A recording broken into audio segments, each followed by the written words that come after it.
Tas ir mainījies Latvijas politikā pēdējā pusotra-2 gadu laikā. Jo pirms tā laika mēs priecājamies par to, kā apvienojās partijas. Apvienojās oligarhi, apvienojās nacionāļi, veidojās vienotība. Tagad, ja paskatāmies, process ir aizgājis uz otru pusi. Ir parādījies ar otro savu uznācienu, parādījies Ēnārs Repšs, ir Andra Amerika projekts, ir reģionālās partijas. Ar vārdu sakot, gandrīz tā kā tajā vecajā teicienā par 2 latviešiem un 3 partijām. Tik tālu par latviešu galu. Bet kas notiek Krievu galā, jeb tajā nosacītajā Krievu galā? Tā arī būs šodienas mūsu galvenā iekšpolitiskā tēma, un sāksim ar sižetu, ko sagatavoja Egils Zariņš.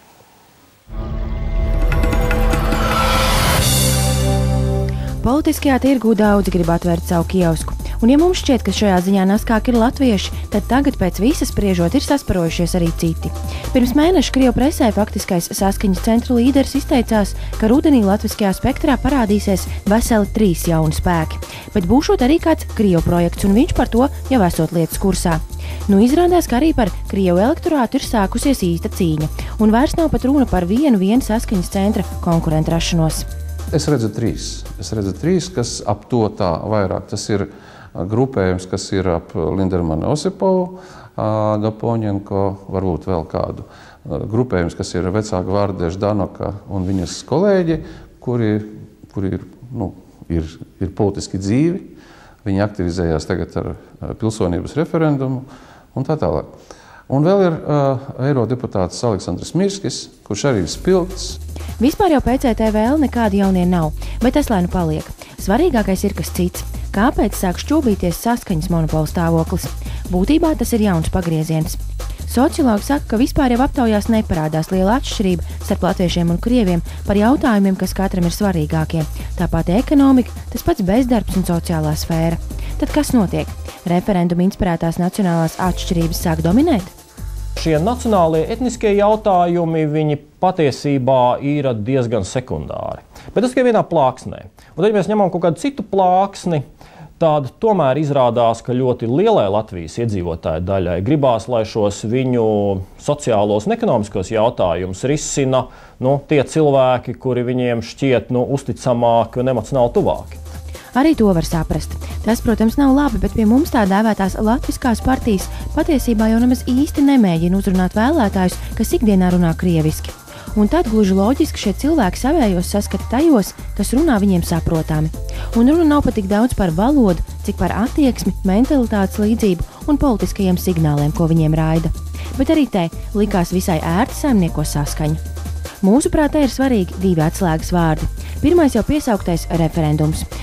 Saskaņas centram tas ļoti nepatīk, bet viņi bija ķīlnieki. Nevarēja ļaut pārtvert iniciatīvu ekscentriskajam Lindermanam, kuram savukārt svarīgs ir ne tik daudz politiskais rezultāts, cik pats process un viņa vadošā loma tajā.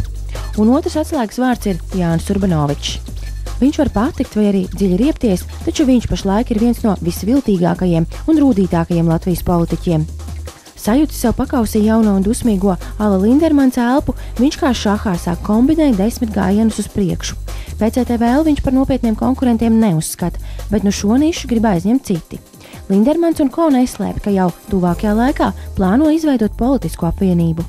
Mūsu politiska darbība būs mūsu sabiedriskas aktivitātes loģisks turpinājums. Loģisks un dabisks. Protams, galvenais mērķis būs turpināt aizstāvēt Krievu iedzīvotāju intereses un tiesības. Cik tālu šobrīd ir iezīmējies Osipovs Lindermans, tad neizskatās, ka viņi tur varētu radīt jau kādu nopietnu konkurenci. Jā, tā vien šķiet, ka visdrīzāk viņi paliek zem 5% barjeras, jā, un cik tālu tad ir par potenciālām iespējām būt pie varas, jā, tad tur tik un tā saskaņas centrs paliek vienīgais. Tā varbūt domā Kaktiņa kungs, bet ne Urbanovičs. Viņš ļoti labi saprot, ka jebkuras jaunas partijas parādīšanās Krievu galā atņems balsis tieši saskaņas centram un nevienam citam. Bet, lai nezaudētu pozīcijas un varbūt pat tās stiprinātu, ir vajadzīgas latviešu balsis. Ja saskaņa joprojām turpinās spēlēt pa visu krievvalodīgo elektorātu, mēģinot izplatīt arī radikālākam tās galam, tad nekādu latviešu balsu nebūs. Tāpēc labāk ir dusmīgos atkabināt no sevis, bet turēt savā ietekmes sfērā. Lindermans ar to izskatās mierā.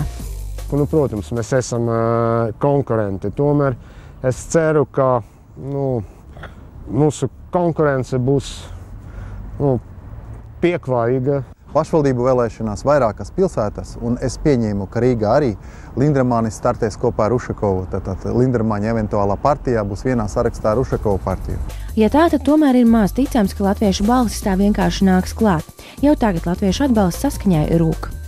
Rūk varbūt tie, uz kuriem mēs ceram piesaistīt, bet tie, kas jau ir ar mums, viņi izsaka savu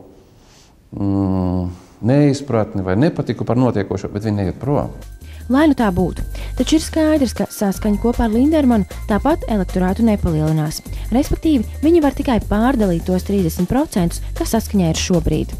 Elektorāts var paplašināties. Ja viņi varēs cilvēkus pamudināt aiziet uz vēlēšanām, to cilvēku vidu, kuri nekad negāja uz vēlēšanām, kaut gan viņiem bija pilsoņa pase un viņiem arī eksistē kaut kādi politiski uzskati.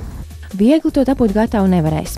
Lai gan Urbanovičs prot meistarīgi manipulēt, Krievu auditoriju uzrunājot ar vieniem vārdiem, kamēr ar latviešiem runājot pavisam citā toņkārtā.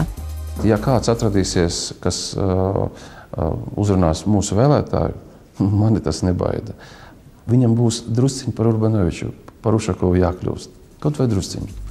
Rezumējot, pēc visas spriežot izmaiņas tā dēvētajā Krievu partiju piedāvājumā ir gaidāmas, bet tās tiks kontrolētas. Jānis Urbanovičs saka, ka viņam šāda situācija pat patīkot, jo liekot domāt, darboties un neļauj iesūnot. Un zināt, tam pat var noticēt.